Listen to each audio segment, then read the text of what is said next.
Greetings, and I'm Dr. Michael Martirano, the proud superintendent of the St. Mary's County Public School System, and welcome to another edition of the Superintendent Spotlight. And this is an opportunity where we are shining the light on our students, staff, and community members for their wonderful contributions that they're making to the students in the St. Mary's County Public School System. Today, I am very fortunate and honored to be joined by Miss Kathy Frederick, a teacher at Leonardtown Middle School, who is our Washington Post Agnes Meyer award-winning teacher. Kathy, how are you today? Oh, I'm great. How about you? Well, I'm doing wonderful. You're always great. Let me just start with that. So they tell me. So they tell you. You have, by far, one of the best personalities that I've ever encountered in a teacher. You are so engaging, so enthusiastic, and there's no question why you're the award winner for this outstanding award from the Washington Post. Tell me a little bit about yourself. How many years you've been teaching in St. Mary's County? This is 24 years for 24. me in St. Mary's. This is the only county I've ever taught in. I'm originally from West Virginia, which is where I think the personality comes from. Right. You know, we grew up a little closer to God over there. Okay. But I came here and thought I would stay a year. And I met my husband, and 23 years later, here I am. How about that? It's just wonderful. And you are tell us about what you teach. Well, I am a chorus teacher at Leonardtown Middle School. Mm-hmm. I've taught 14 years of elementary music. Okay. And then was dragged kicking and screaming into middle school. Okay. And I thought that it was going to be the worst experience of my life, and it's turned out to be the best thing that could have ever happened to me. Right. Well, you have, I have witnessed a number of your performances and shows, and I've been in your classroom on many, many occasions. And you have this ability to really bring out the best in students. And talk a little bit about the importance of music education in our current educational structure when oftentimes, not in St. Mary's County, but in the nation, music programs are being cut. Talk about that, if you would, the importance of music. We're very fortunate here to have music be such a part of what our students do. Research has proven time and time again that students that are involved in the fine and performing arts score higher on standardized tests. Absolutely. But these students are also those more well-rounded students. They're very good at managing their time because these are some of the busiest students in our schools. So they have to manage their time, manage their studies, and it's just such a vital part of making us whole people. Right. You don't go anywhere without experiencing music. If you go into a grocery store, you hear music. Right. And it's just such a part of everyday life. Personally, for me, it's just a great way of expressing myself.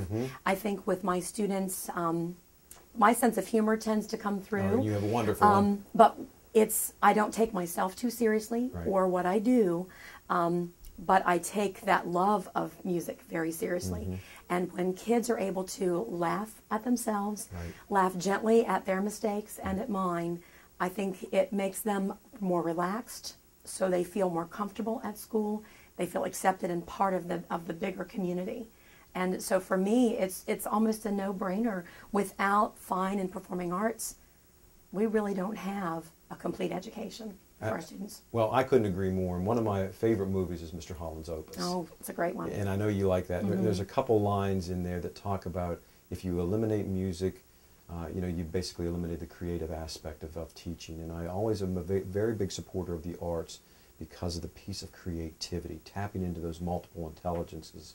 Absolutely. And I'm sure you have seen some things come out of students that you maybe not expect in the science classroom or the math classroom. Talk to me about some of your performances and experiences. Sometimes there are, we know that students have various challenges, whether it be a home situation or an educational challenge. Maybe they have an IEP that's very challenging.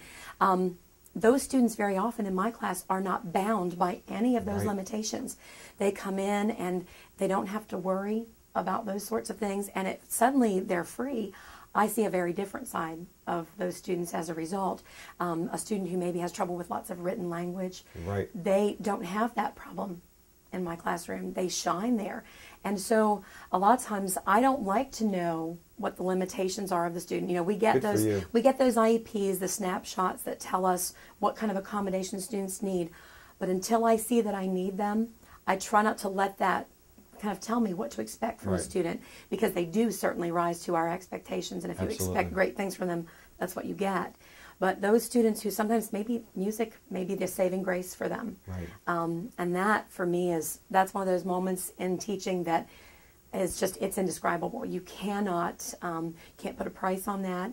Those are the kind of moments that make me think I should be paying somebody to let me do my job. Right, right. I Because understand what you're saying. it's just so exciting to see students that come into a school musical.